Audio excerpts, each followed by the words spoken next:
Andrés Gómez Emilsson is the right pronunciation, I hope. Yeah. Yeah, fantastic. Welcome to the 84th episode of NEOHUMAN podcast.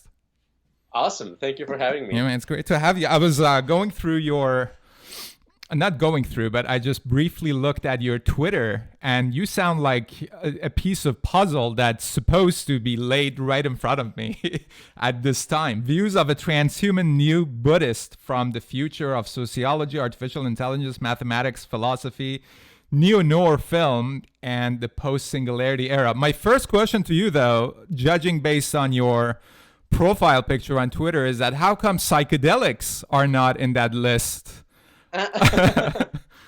Well, I think that's a good question. It's yeah, definitely. I would categorize it as just like part of the consciousness aspect, and maybe neo-Buddhism. I mean, it's kind of you've got to investigate large effect sizes, and definitely, meditation is one thing that produces large effect sizes when it comes to interventions for reducing suffering, and psychedelics too. So it's maybe implied, hopefully. Yeah, I've had 10 years of experience with psychedelics as a practice, and it really changed my life for the better, I would say. But then it got me to a point that I realized there is no such a thing as better or worse, good and bad, right and wrong. It's kind of an illusion, kind of a framework, and the chamber that we create for ourselves because of our mind, and then we just judge our life on that basis. Would that be accurate to say? I would push back against that. Okay, right on. Let's hear it. Well, I mean, I totally understand that, like, to a large extent, there's a lot of wisdom in saying something like, the truth is the balance, balance between good and evil, or like, there's no such thing as like, ultimate goodness. I think definitely earlier in my life, I resonated a lot with this notion of there's like nothing is good or bad, everything just is. This kind of like this, like this brutal sobriety about the nature of reality, and thinking of morality as kind of a human invention or something like that. But I think I have definitely come around, and I now regard that as a bit of kind of an illusion. And I have like this article called Consciousness versus Pure Replicators, and one of the things I argue is that there's kind of this way of looking at stages of development. There's similarities with like adult development models, like in integral theory or hierarchical complexity models. And I mean, I can go into it. Like I would say there's kind of like 4 developmental levels. There's definitely the first one, which would be like the battle between good and evil, and definitely most people would kind of ascribe to that. You meditate, you take a lot of psychedelics, and you would graduate usually into this other developmental stage I would call the balance between good and evil, where people kind of like, especially if they ascribe to this notion that, the self is an illusion and time is an illusion, that, in a sense, like surrendering to reality entails also kind of like embracing that there's kind of this fundamental balance between pleasure and pain. There's nothing fundamentally good or bad. It's all about like how we think about it. But that view kind of breaks down in a sense when you examine it further, which is that the reason why people ascribe to that view is because it makes them feel good. Right. And and if it didn't make them feel good, they wouldn't ascribe to it. And in some sense, you can kind of realize that but if they feel good, it's not the valid understanding of this step that you're talking about, because it is about no goodness, no bad, non-duality, basically, right? So it's not that they're doing it to make themselves feel good. It's just they didn't get it. Would that be fair to say? In some sense, I mean, I would say in some sense it's kind of inherently contradictory, at least like what the effect tends to be of that belief, as opposed to what the belief is in and of itself, or like what the semantic content of it is. And there's definitely some kind of dissonance there. Because of the belief itself. Yeah, the belief contradicts the feeling that the belief causes. Right. Okay, please continue. What are the further layers? Yeah, sorry for the interruption. No, sure. And I mean, I would say after that, there's kind of this notion of what I would say like it's gradients of wisdom. And, you know, I would describe somebody like Sam Harris, for example, as kind of like being in that cluster, which is to some degree like a level of agnosticism about like what good is fundamentally, um, but a recognition that there are, you know, a wide variety of possible, you know, social systems or cultures or ways of organizing, you know, collective intelligence, and some of them tend to produce much better human flourishing than others. That there's kind of like actually a way in which, you know, you can transcend this postmodern view that, you know, every culture is equally good or every perspective is equally good, and say like, no, no, no, actually, you know, if you take these proxies for human flourishing, there's some ways of looking at the world that are, you know, far more constructive than others. um, which is, you know, not to say that your culture is the best one. It's just like, hey, let's recognize that there are like, you know, differences in human flourishing. And I would say like after that, there's like the fourth level, I call it consciousness versus replicators, which is where you kind of like reframe what's going on in reality as kind of these, in a sense, like battle between, on the one hand, um, you know, the actual values of consciousness, which entail, for example, states of well-being and basically avoiding suffering, versus patterns that are just very good at making copies of themselves. And, you know, like a very classic pattern that does that would be like viruses. You know, like viruses, they don't seem to have like an inherent intrinsic value. I mean, we definitely don't know what kind of you know, micro experiential qualia they may have, but, you know, chances are their experiences are like either very, very, very minimal or non-existent. And then they produce a lot of mayhem. You know, like this kind of like this little, you know, molecular pattern doesn't add intrinsic value, but it causes a lot of problems. And, you know, I would put that in kind of the extreme end of like pure replicators. And then, you know, maybe in the extreme end of like things that value consciousness, you know, would be, you know, a Buddhist monk meditating, achieving a jhana state is, you know, something that has a lot of inherent intrinsic subjective value, but might not be very good at making copies of itself. And really the key is finding the way to, you know, balance both replication and the values of consciousness. That in a sense you want to create a vehicle that can incorporate the values of consciousness, you know, increasing well-being, reducing suffering, while also being a good replicator. And, you know, that's definitely an open problem, and definitely something I think quite valuable to try to figure out. I think it's also important to talk about the objective and a big picture within which this necessity or the key, as you say, is being determined, right? Because if there is no objective, then there will be no context. So if there is no point of comparison, why would there be any necessity for having any kind of a key or any kind of a value to begin with? Sure. So there's this concept I call the tyranny of the intentional object, which is this notion that usually, you know, the way in which our experience is presented makes us feel that what we're pursuing is, for example, states of meaning. You know, that what we truly value is like very meaningful experiences. And in that sense, you know, they would be inherently existing within a particular context. And you know, subjective. Yeah, like a very, very subjective context. And, you know, in that sense, you would say like, well, the value is like person-specific or context-specific. But I would claim that that's a bit of an illusion in the sense that, yes, the way in which we're programmed, you know, makes us feel that what we're truly pursuing is states of meaning. But if you kind of like introspect more deeply about why meaningful states are good, it really does come down to hedonic tone. And, you know, meaningful states actually tend to feel good. And that feeling of well-being, I would, you know, put it in the same scale as like pretty much any other property of the pleasure-pain axis. In other words, it is a feature that has to do with how pleasant or unpleasant your experience is. You know, a lot of people say, you know, I don't care about happiness. What I care about is meaning. And yet, if you analyze a hyper-meaningful state that person may experience, it also tends to be actually very pleasant. It's just like it's a very subtle kind of pleasantness that is usually kind of hidden away from sight. But it's still, you know, I mean, a classical way in which you can show these is that if you take an opioid antagonist, you know, something like naltrexone, you know, blocks opioid receptors, prevents you from feeling, hedonic tone, positive hedonic tone. It also will feel that your life is meaningless when you do that. There's this very, very strong correlation with subjective feeling of meaning and hedonic tone that is not transferred to us, but it's definitely still there. And likewise, on MDMA, overwhelmingly, you will be very pressed to find somebody who says, oh, I'm experiencing rapturous pleasure and profound feelings of well-being, but my life is meaningless. That usually doesn't happen. They tend to come hand in hand. And in some sense, like a state like MDMA tends to also be subjectively felt as hyper meaningful.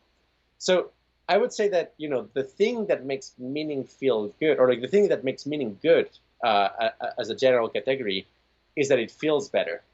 It actually is kind of a vaccine against the suffering. And, in that sense, you can kind of actually extract out the context and say, well, you're actually pursuing valence. You're pursuing moving towards pleasure in the pleasure-pain axis. And that, I would say, is a universal direction, something that, any experience, in a sense, can be moving in that direction. You don't actually, in a sense, need the context for that.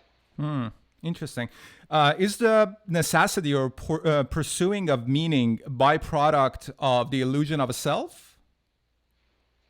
I'm not sure. It's possible. I mean, I definitely think that a lot of meaning can be reduced to status competitions and kind of like the subjective feeling of where you are in a status competition. It sounds pretty pretty blunt and maybe unappealing, but I think there's definitely a lot of that. And in that sense, like the motivational axis really does depend on our self-image. And in that sense, yes, for sure, a lot of meaning will be dependent on your subjective construction of the self. That said, I would say that there can still be a lot of semantic content when you're in a selfless state. For example, if you've disabled your ego with loving kindness meditation or something like that, you can still have a lot of semantic content. You can still desire that all beings be free from suffering, for example. That's a specific intentional content. There's a lot of information there, even though you may not have like yourself in a traditional sense. So, there's a correlation, but it's not a one-to-one thing. Yeah, because it's not universal, right? Like I was born and grew up in Iran, and one of the interesting things about psychedelics to me is that it doesn't matter where you're from when you are having it in like a group setup, not a large group, but maybe 2-3 people. It doesn't matter where you come from. At some point within that experience, depending on what you're bringing also to the experience, you get to very mutual grounds that have nothing to do with the fact that you're from US or I believe you're from Mexico or I'm from Iran or whatever. But that will happen when you're willing, based on my experience, to go through peeling this onion that have been created based on what I call involuntary baggage that has been placed on your shoulder the moment that you're born, right? So you're being labeled culturally by your family, tradition, religion, politics, all of those things. And once you start getting rid of those layers and that baggage, then there are other things that emerge that, hey, why do I need this need to do good, for example, as cynical as it might sound? Or if we are part of the nature has no mercy whatsoever. When you see like an eagle tearing into a snake, it's as brutal as it can be. And nobody's blaming the eagle for doing that. So it's just really interesting to me whether or not there is some kind of even on the human level, universal and objective kind of value or measurement or anything that we can. Some people would say, well, it's to do good. But again, you see where I'm coming from with the train of thought. I mean, the thing is like this pursuit of valence, the pleasure-pain axis, is not explicit. It's not something that we do consciously realizing what we're doing. In a sense, that's kind of like the issue here, that it's tucked away.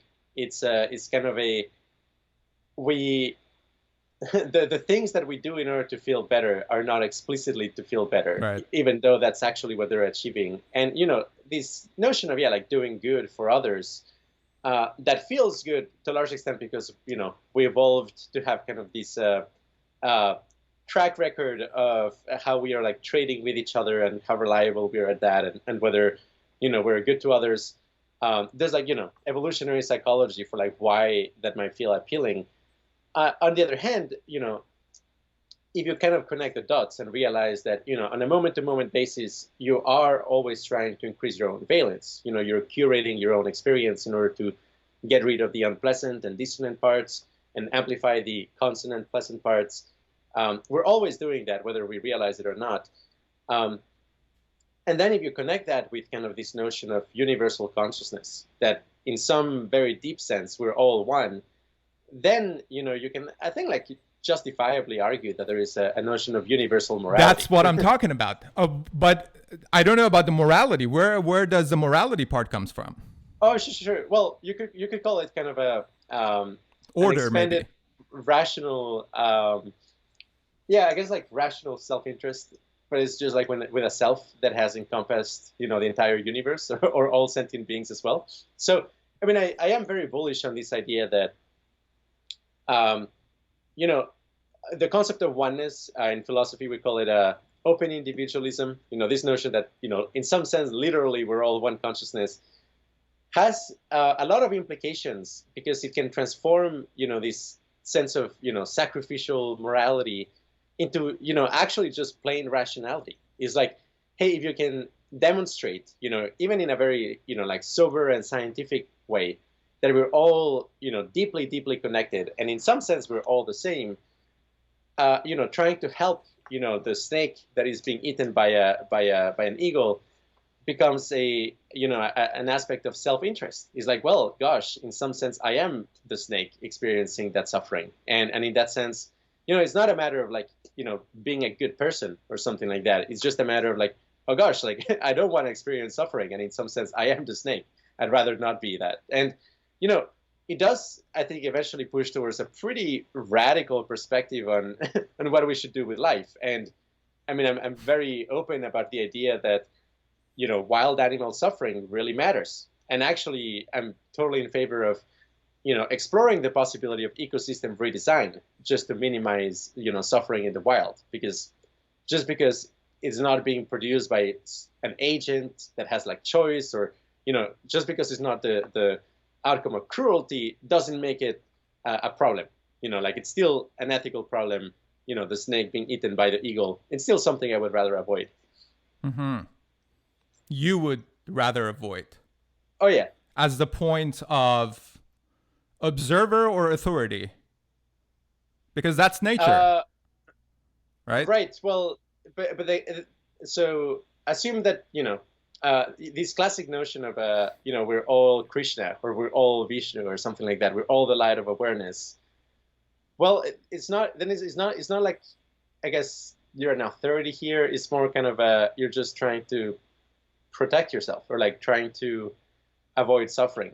It's a very much more basic notion, I suppose. Although maybe I'm not understanding your question. Let me ask it this way. Sadhus, for example, in India, the way that they practice is that everything is like what you were saying, that everything is a product of the same consciousness, same experience, basically. And therefore, if we have problem with something, that is our problem. There is no inherent problem within that thing. So they drink muddy water, they eat rotten meat out of corpses just so they can get over the sense of disgust or pleasure. And that is their practice. So my thing is, if everything, and this is my understanding now, psychedelics definitely helped. And I keep thinking about what Terence McKenna said, that Buddha goes to a town and a monk comes to him and said, I practiced 10 years to levitate across this river. And Buddha says, but ferry is just a nickel. Yeah. So that is, I think, the role of psychedelics. But to get to what we are talking about, to have this kind of a very organic, maybe, realization, because it's not understanding to me. It has nothing to do with intellect. this organic realization, it's not going to happen with psychedelics, because exactly what you said, it's something that we believe we're doing something meaningful because of the experience that we are having, and it can create its own chamber. So my thing is, if everything is one, therefore that snake has part of the experience, eagle has part of the experience, and we are having part of the experience as observers. There are no hierarchy, basically, because it's all one. Yeah. Does that make sense? Yeah, for sure. Well, there's no hierarchy. At the same time, I mean, how to put this? Yeah, I mean, like a 3-year-old doesn't know that it's going to continue existing the next day. Yeah. Right? Like, so in that sense, it has kind of an impaired rationality, like an impaired model of like, what it is going to be experiencing in the future.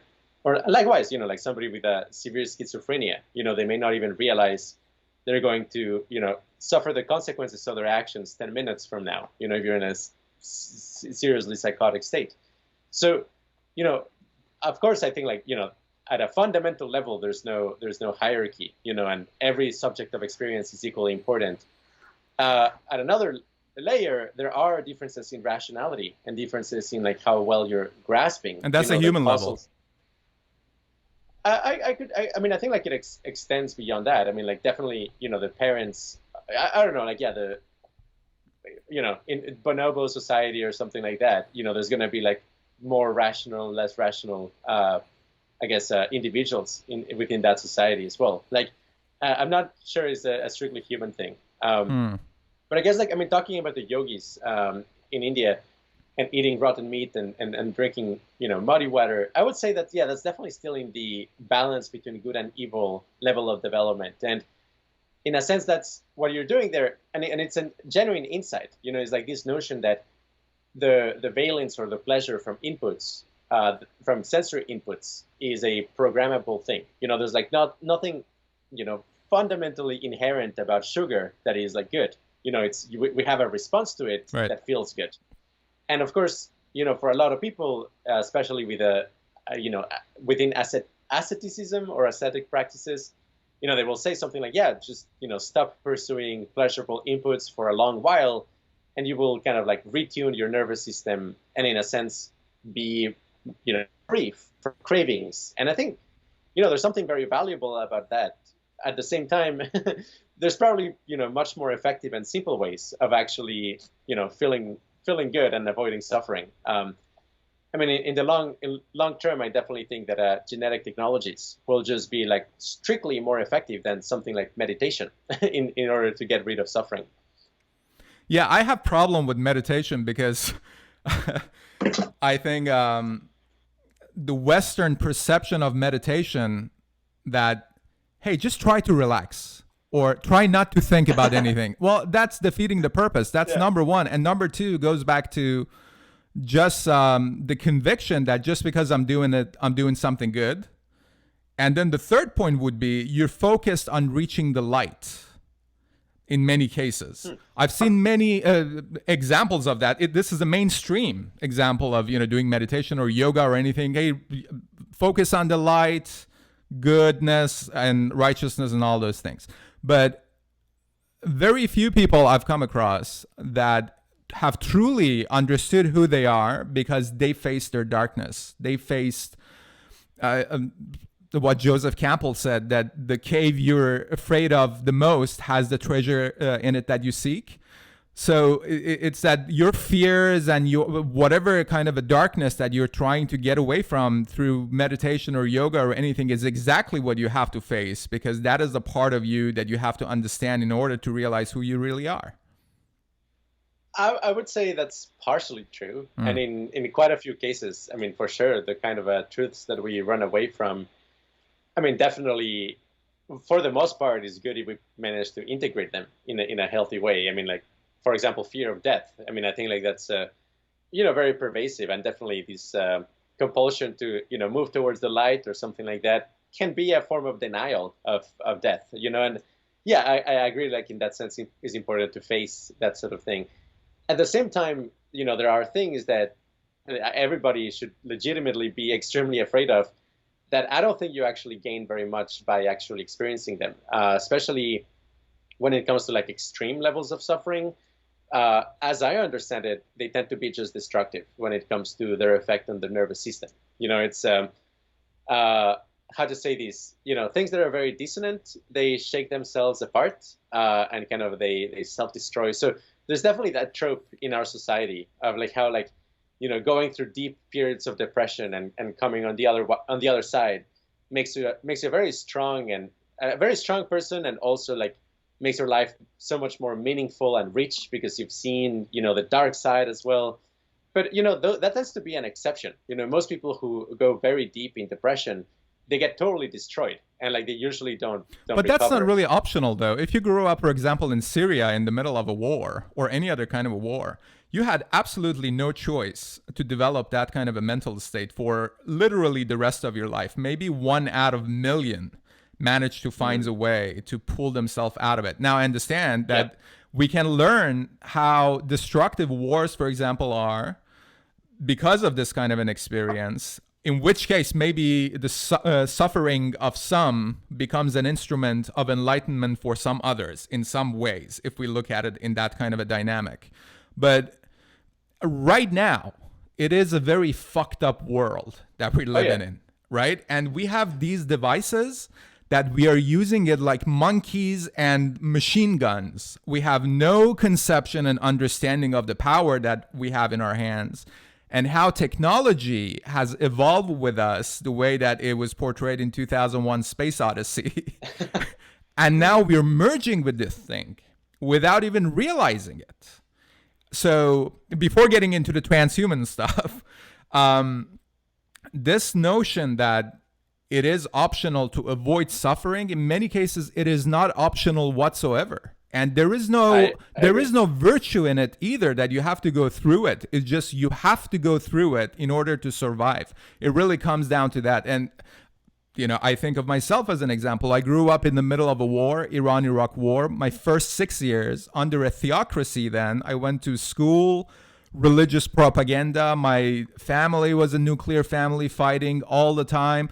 At some point, I realized, hey, I can be a victim and blaming everyone and everything else, or I can just pull myself out of this. I don't know towards where, but to something that is slightly better than where I am right now, which goes back to what you were saying. It's for the sense of comfort. Yeah, I mean, definitely in a lot of people's, it's really not an option. And I mean, we definitely do tend to like focus a lot on like big social problems and suffering caused by other people. In my understanding of the world, most suffering, it's not even caused by other people. It's just like really meaningless suffering. Right. It's caused by you, like to yourself. Quite a high percentage. I do suspect, though, if you were to plot kind of the most intense forms of suffering, the vast majority would be like medical disorders that have like just nobody's, it's just genetics. Like, one example is like cluster headaches, just like 10 out of 10 in pain, and 1 in 1,000 people get them, and it just is some of the worst things that is worse than being tortured. And it's definitely nobody's fault. And another like crazy thing is that it's extremely easy to treat. You just take a little bit of a psilocybin or LSD, and it literally actually prevents and aborts cluster headaches. Which is, one of those things that, well, really microdosing? For some people, microdosing works. For some people, they need a little bit more, in the order of like, 30 micrograms or something like that. But it's quite impressive, that something that like, it's purported to have like no medical benefits. It's actually, the best substance when it comes to, treating one of the most awfully painful things that it's out there. It's very mind-boggling, but it's true. And I would highlight that as one of the cases of extremely meaningless suffering, because it's, one, extremely easy to prevent. Two, it's just like social structures that are preventing us from actually using this as a therapy. Yeah. And third is a completely unproductive form of suffering. Is not something that you will get a great existential realization out of, or like you're gonna grow as a person if you undergo. Is like, no, actually, it's just gonna destroy your nervous system, and that's it. Well, definitely, those are again, inevitable, unfortunate examples. What I said about you doing it to yourself is more like, I want a big house. I don't have money, so I'm gonna feel really shitty about it. Yeah. And a lot of people are stuck in that. You know, it's like, oh, my girlfriend is bad. My job is this. You know, like, just leave all of them. Why are you doing it? If it's that hard, just leave all of them. I'm like, well, I can't. Why can't you do it? And I think that exchange is interesting because you start unraveling what is the need that you have to stay with a person who is causing you suffering. And in those kind of a situation, I think it would be productive to delve into that pain and suffering and darkness and whatever it is within yourself to find the really source of it. Because it's not that you're upset because you have a bad girlfriend. It's just that you can't get away from the situation, as an example. Sure. I mean, there's a lot of evolutionary reasons where like we may be stuck in that sort of situations. Yeah, I mean, like, yeah, not to bring like too much like, you know, evolutionary psychology, but yeah, I mean, things such as like, why don't you leave your girlfriend or your boyfriend if you know, if they're abusive or something like that? Well, you know, in our ancestral environment, it actually, you know, the bar for example, leaving an abusive relationship, it makes sense that it would be pretty high, simply because if you leave that person, you know, him or her and their family, you know, might go after you and actually kill you. So yeah, those feelings, in a sense, you know, you can say it's our fault, and in some sense it is, but also, you know, they were evolutionary adaptive. And in that sense, again, it's kind of evolution is not a nice fellow. Because of evolution, we have, those unfortunate situations. Very interesting you say that evolution is not a nice fellow, but evolution is basically the operating system that has brought us where we are today, right? With considering that it's not a nice fellow. So the foundation of our existence is built upon something that is not nice. Yeah, absolutely. Oh. I mean, there's kind of two ways of, I've had like a recent conversation about this with Mike, co-founder of QRI, and yeah, I mean, like there's one way of seeing humans, which is thinking of them as like fallen angels. And it's like, well, if you just tweak society a little bit, you know, everything is going to be so much better. You know, there's so much potential in humans. A very different perspective is to think them as reason killer apes. You know, and yeah, for sure, if you hang out with you know, gorillas or chimpanzees, you know, they kill each other. It's they're really, really, you know, pretty nasty. They're brutal. Brutal. Yeah, brutal. Yeah. And you know, it's kind of amazing that, you know, any degree of human goodness evolved at all, given, you know, these circumstances. And yeah, I mean, I think that's quite extraordinary. And I mean, I'm very optimistic that we can definitely bootstrap a very, very positive future by the few elements that are really good in us. I mean, largely evolved as cooperation technologies, which, you know, also there's kind of a very cynical aspect to that, which is like, well, you're just evolved to feel good about others, you know, because they may benefit you, you know, if you enter into trade agreements and things like that. But hey, yeah, the feelings are nice, and in some sense they are. Yeah, I mean, evolution stumbled upon them, but it's not like evolution has ownership over those feelings. Yeah. We can use them. Yeah, it's a slow process, right? And it's based on trial and error. And I think one of the appeals of transhumanism, which can also be one of the most terrifying part of it, is that we can avoid those steps of trial and error and get to the point. But then the question would be, who would be the authority who define what is the right point, and how is that point is going to affect our environment and our surrounding? And I'm not talking about only about like, let's save the trees and oceans and all that. That's very clear. But this world that we're living in, it is the result of dynamic interaction between different sources of energy, right? And to mess with that in any way, it can result in awesome stuff, but it can also result in horrible things. And I think this is a very good point in time to talk about it, because we have giant corporations with very few people on the top of them who have control over absolute majority of data in this world. And so it's super tricky. I mean, I definitely think that a lot of bad things in the future will probably be from like failed transhumanism, or transhumanism gone wrong. I think there's definitely is a place where, yeah, I would bring up again like this concept of consciousness versus replicators. And, a lot of transhumanist technologies, I think, will be, used just for like replication rather than like any good possibility. So that's something to guard against. The definition of transhumanism I usually use kind of comes from this philosopher called David Pearce. And he talks about like... I had David Pearce in the last episode. Awesome. Yeah. Oh, that's right. Yeah. So, and shout out to Dan Fagella, by the way, for awesome recommendation of both David and you. Awesome. Yeah. Shout out to Dan. Yeah. He talks about like the three S's of transhumanism. Super happiness, super longevity, and super intelligence. At QRI we would probably add a fourth one, which would be like super cooperation. And in that sense, okay, like if transhumanist technologies succeed, it's really good. I think like those three things are, generally speaking, very valuable, especially if they can coexist. I would say, super longevity is not particularly good if you're suffering a lot.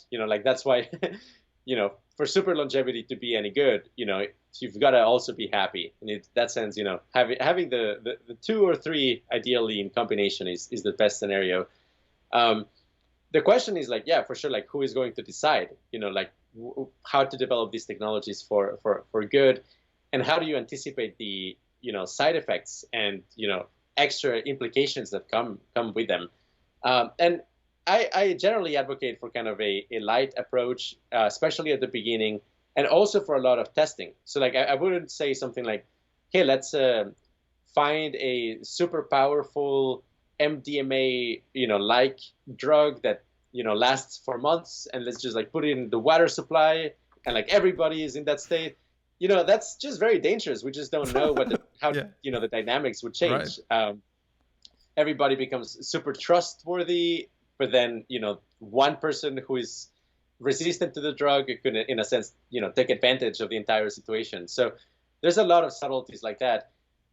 What I would advocate, though, is instead, kind of starting out with like doing experiments in small groups of people and see if they can function, for example, as a nuclear family or as a small company. Who's doing that? Who's doing the experimentation?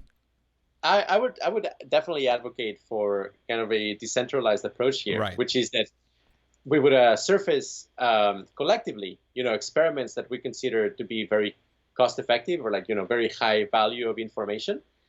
And then, like recruit in a decentralized fashion, groups of people who are willing to actually do the experiment and contribute that information to the network. And I think like, an approach like that, there's an article I wrote called the Super Shulgin Academy. There's something in that space. I think, more than, hey, let's release these into the broad society and see what happens.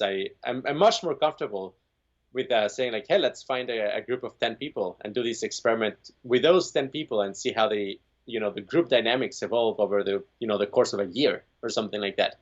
That is the sort of information that I think will be very helpful, because if we do find some, combinations of states of consciousness that makes a team of people extremely, intelligent and benevolent, and that is like scalable, I think that is the sort of thing I could imagine as a nucleation for a positive society.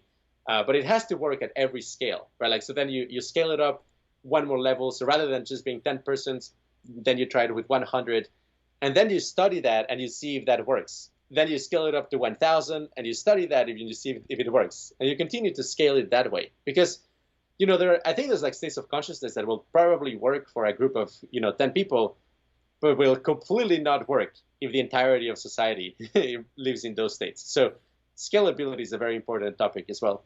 Well, that also addresses the happiness part of David Pearce's elements of transhumanism, or the way that he describes it, because being super happy has a very different definition for a Salafi Muslim in Saudi Arabia, for example, than it does for a transhumanist atheist in California, right?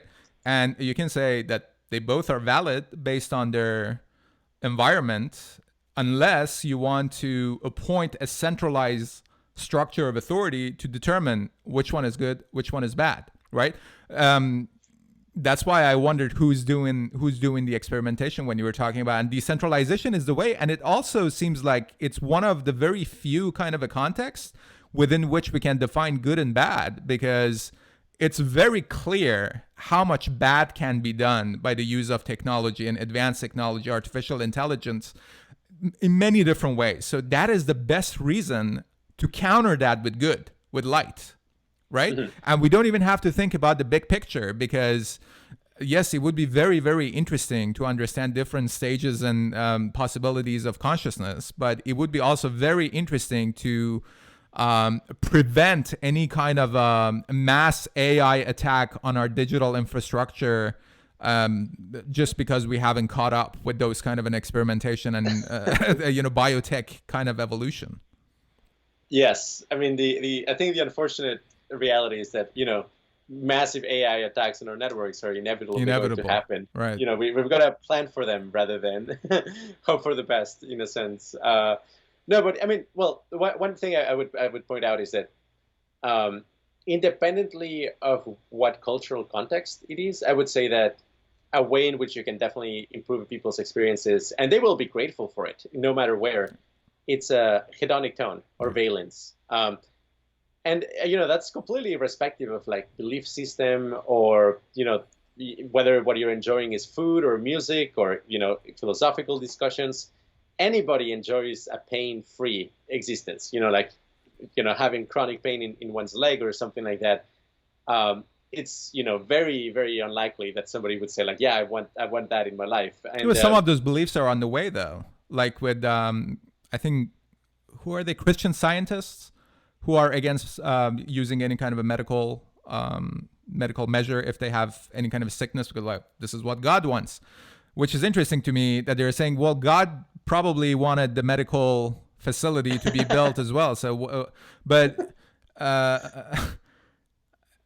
yes, it's undoubtedly someone in Saudi Arabia would enjoy the very similar things to someone in the United States. There's no doubt about it. But there are systems that have been built over centuries, thousands of years, that the gatekeepers of those systems are preventing. And that is actually, I think, is very valid here in the United States because of religion. And I make the point of comparison with China, that China has absolutely no limitation about being not messing with God creation or anything like that. But there are huge population here who would say, if you use, for example, microchip in your body in any kind of a capacity, that's the mark of the beast, you're Antichrist. And therefore, we would have as a consequence shortcomings in order to be able to evolve in a meaningful kind of a way, just to catch up with the people who don't have this kind of limitations. Yeah, no, it's a huge problem. And again, bringing a little bit like consciousness versus replicators. I mean, like, consciousness will always have the problem that, slight variations to the current system that are just better at making copies of themselves, generally speaking, have an advantage, that they don't have to care about whether what they're producing is of any value or not. It's just like, hey, a more robust society. I mean, in the case of China and I mean, I think like David Pierce might have talked about this, but like, this kind of naive genetic engineering for increasing intelligence, for example.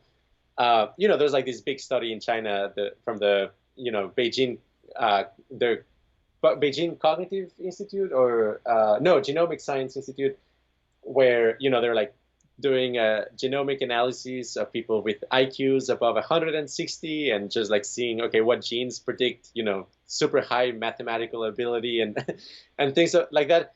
And like, if we just like slightly tweak, our genome so that we are like a little bit more in the direction of, super geniuses, a side effect or kind of an unintended consequence of that is that we may all become a little bit more autistic as well, and in some sense reduce our empathetic capacity or reduce our theory of mind, our ability to understand each other's. And, in that sense, a naive enhancement of capabilities comes as well with a, impairment of a completely different sort that, may not show up in the form of, hey, the society is less economically productive, but will definitely show up in just society being less interesting and potentially, seriously losing an axis of value. Yeah, those evaluations, again, it goes back to, I guess, who's determining those values. But we already talked about that. Some people say that this virus we are dealing with now is partially is not 100% natural kind of an organism. It's been altered or in some ways recreated or whatever in the lab environment. Which, if that's the case, we are going through the first biotech pandemic in human history. That this is a virus, biological virus that has been enhanced or altered with the use of technology, which I think, considering the exponential rate of its distribution and growth, it's a very good indicator for artificial intelligence also. But also it suggests that we haven't caught up with building transhumanist measurements in order to deal with transhumanist offensive, for the lack of a better word. Absolutely. There's an article I wrote called Quality Computing Coronavirus Edition. Something I've been playing with. You might call it a transhumanist solution to something like a pandemic. Is this notion of a scale-specific geometry of networks? Because, the main problem when it comes to pandemics, whether they're engineered or natural, is exponential growth. The exponential growth of the spread of the disease. Mm-hmm. And in most natural networks, for very deep reasons, a lot of natural networks are what they call like scale-free networks. And in practice, they end up also being like small world networks, which is that, even though like villages are only connected to their local villages, there are some long range connections. And in that sense, there's very few degrees of separation between you and, Leonardo DiCaprio or whatnot. We're much more connected than we realize. And, in that sense, pandemics explode. The growth is very, very explosive. But I think, if you look at in the Middle Ages, something like the plague, it took about like 8 years for the plague to spread all over Europe. It was something like, historians can find like, in this part of France, it arrived in, I don't know, like 1452. And this other part of France, it arrived like 3 years later. And like, hey, why was it like so slow? And well, it has to do with the fact that, people lived in pretty much a two-dimensional world. Yeah, mobility. Every village. Right. Yeah, every village was mostly just connected to the surrounding ones. The fastest routes of replication was through market routes, the Silk Roads and, things that are like connecting villages across the globe. But even then, it was like a relatively slow process. And I think something that we can do is like subtly tweak our social networks such that there is a bottleneck at some scale. So like maybe it grows exponentially at the level of the village, because everybody in the village meets once a week, for a sermon or something like that. But ideally, it would hit a wall where, like, after it hits, 1,000 people or so, the growth is not exponential anymore. And it might be, quadratic or something like that. Like, it still continues to increase. But, like quadratic growth is like still so much better than exponential growth in the sense that you can still put a barrier around, the place where it's growing and completely cut off its growth that way. And I think there's probably a lot of promise when it comes to, like network engineering for the purpose of, drastically slowing down the growth of pandemics in the future. And I don't think it takes actually that much engineering to do something like that. But that also depends on early detection of the virus, right? Like who's infected. Oh, yeah, definitely. That's another very key component that we need, widespread detectors pretty much everywhere. And a culture where, for example, if once a week or something like that, we all do a tiny at-home test, with a smartphone and some hardware that basically figure out what's the probability that you have a new disease. And if you do have one, ideally you would be quarantined right away. We're definitely a little bit far from having that type of culture and that technology. But I think, as it becomes easier and easier to engineer pandemics, eventually it's just going to be, a necessity to do things like that. Yeah, we are far from having the actual technology, but we are also very far from social adoption of this kind of measures, because people are already freaked out about their data is being stolen and controlled by big tech.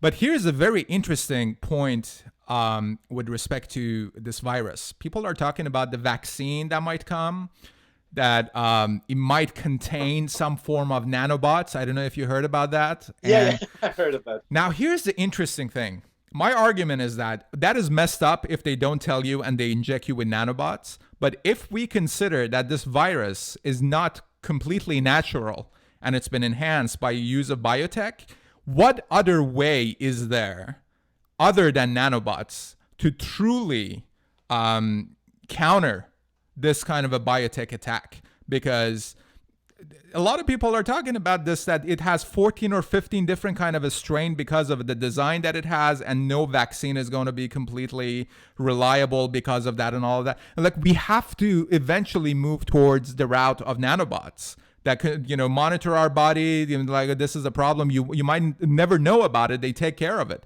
But this gap from where we are right now to that kind of a utopian kind of a vision, is filled with uncertainty, darkness, fear, and a lot of them are valid from the person. It's not that, hey, you're just a conspiracy theorist, you just need to shut up and do what the government is telling you to do. But there also, I think it is this kind of a fear, even valid fear, that is creating blockage in order to get to the point that we can deal with what's coming. Mm-hmm. Yeah, I must say I was very surprised to find like the percentage of people who believe in, something like that, the vaccines will have nanobots, and the surveys that show that like no less than 50% of people in the US would refuse to take people the vaccine. Don't trust the government here at all, and they've been lied to for so long, especially within the past, and this is something that goes well beyond politics. I mean, politics is just a nuisance at this point, just completely unnecessary to even have it. But in the past 4 years, anybody who looked anywhere beside within their echo chambers have realized how much lies they're being told, and how much fabrication of information and disruption of information is being done by centralized structures of authorities, whether it's mainstream media or big tech or government. People don't believe them. People don't trust them. And that's another problem, that, a lot of the measures can have benefits, but a lot of people, for good reasons, based on their perspective and understanding, they will deny it. And this is not something that I would say, well, the government has to force vaccination. The government has to mandate it, because that's not going to go well at all. You're forced to take Bill Gates' vaccine. Yeah, that's not a good PR move. No, it is not. And now they're talking about it. Like, I was reading something that there is a form of guarantee for children who are going to school when the vaccine comes, that people know that they got vaccinated. It's kind of an invisible ink that will be injected under their skin with the vaccine. And guess what? It is supported and funded by Bill and Melinda Gates Foundation. So it's just such a clusterfuck we're in at this point. Yeah. No, we definitely need trust networks. I mean, definitely another promise of decentralized, computing. And I mean, I do think like kind of a trust verification and decentralized networks may be able to address some of these issues. I mean, there's so much research on like the importance of trust in society, and just like modifying a society to be high trust versus low trust has like so many implications, even just in terms of economic productivity, not to speak of the sense of well-being in the society. But right now it's very unfortunate. You can't really trust media or it's gonna get a lot worse as well as we get like more deep fakes and all of these issues with forged data, which is going to be so much easier to make in the near future. Absolutely. I think we're disrupting the concept of trust exactly because of as a result of democratization of information. Vitalik Buterin, I don't know if you know him, the creator of Ethereum, his he had an article in Medium, radical liberation through or liberation through radical decentralization, and I keep bringing that up because decentralization is the only way to go. We're not at the point in our civilization and history that we can say this guy is bad, the other guy is good, or and I think that's why identity politics is going out of it's just so insane that, oh no, all of our problems are because white people have been running the world. Black people are going to run it. It's going to be okay. Even like some of the black people are like, what the hell are you talking about? Yep. So we're going just insane. But maybe that's not a bad thing because we are disrupting this order and structure that has been created over many, many centuries for us to be where we are today. And we've been disrupted fundamentally this year because of this virus, and we are rethinking a lot of different things. So we're living maybe worth of decades within this year by just adapting to many different possibilities. Yeah, that's a very interesting way of putting it. Definitely having a lot of smart people focus on the same problem at once definitely has like non-linear results. Like it has a more than additive effect. And in that sense, you could say that at least on some topics, we have definitely lived a decade's worth of information in just 1 year. And I guess talking about like trust, one of the things that I investigate a lot. I mean, I'm definitely as caught up as I can with research on MDMA, simply because of its capacity for increasing interpersonal trust. But I'm very hopeful for this concept of a sustainable form of MDMA, because if we could have something like one MDMA-like experience once a week with people that we want to actually develop trust with, things such as like cooperating in the prisoner's dilemma would be so much easier when we have like a very, very fresh impression of having this deep sense of connection with somebody we really care about. And I really do think that something like shared MDMA-like experiences combined with decentralized networks of trust might be able to revert a lot of these problems that we have with just not being able to trust information. If there's actually a chain of individuals that are, verifiably have gone through experiences that binds them together at a very deep level, then I think you can trust the entire chain in a sense. MAPS is doing great work with respect to psychedelics. Yeah, I had their policy fellow a couple of years ago, talked a lot about this, kind of very impressive. Hey, how much more time you got? I don't. 5 minutes or so. Okay. Yeah. 3 more questions. Yeah, for sure. What is the fabric of consciousness? Oh, sure. Well, I guess I would flip it around and say that the fabric of reality is consciousness. So reality is consciousness, and consciousness is all there is. Would it be yes. fair to say? Okay. The universe, in my model, and I'm not completely confident on it, but I could definitely argue in favor of it, is that the universe is made of a field, and it's a field of qualia, basically the raw ingredients of consciousness, and we are a eddy in that field. And it's not, eddies, if you look at a cloud of smoke and you see like these little whirlwinds and things like that, in some sense you can say, well, what is the precise boundary between one eddy and another? And you can say like, well, it's a matter of convention. But if you look at it from a mathematical point of view, there's actually topological boundaries that separate one eddy from another. And in that sense, I think like we're all part of the same field, but then we are different topological segments of that field. And that is what gives rise to the illusion of individuality. We're all kind of like little whirlwinds, little spirals in that field. Excellent. Your thoughts on Elon Musk's Neuralink? Oh, sure. Well, I think I would love it if Elon Musk had any interest in reducing suffering directly as kind of like one of the core missions of Neuralink, whereas it seems that, to a large extent, his objective is to prevent humans from becoming obsolete when it comes to, interacting with AIs with a much higher bandwidth of information. I think their technology is pretty promising, and I'm, as a standard, nerd in a sense, I definitely look forward to a high bandwidth of information with AIs. But I think it's much more important to figure out how to eliminate suffering. And in that sense, I think the focus might be a little bit misguided. Oh, in the case of Neuralink. Yes. Interesting. Hey, this was awesome. I hope I can have you back at some point, maybe have another hour. Sure. Yeah, this was amazing. What is next for you? Actually, no, let me ask you the last question. I don't want to keep you waiting.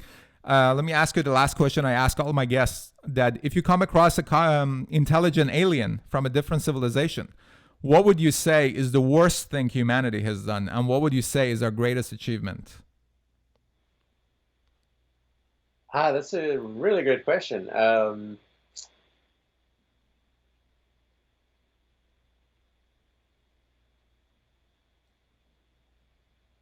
It's quite difficult to tell. I mean, I guess I'm inclined to say something like unusually cruel weapons are among the worst things that we have done. So things like mustard gas, I would say, it's probably pretty up there in in the list of very, very bad things that we have done to each other.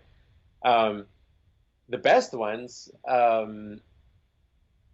don't know. I mean, I'm definitely attracted to say something like, computational theory as like kind of a watershed in our understanding of the universe. But probably something more along the lines of the work of Alexander Shulgin, the books, Pikal and Tikal. That probably is among the best things that humans have done. So yeah, I would probably say, yeah, Alexander Shulgin's work. That's awesome.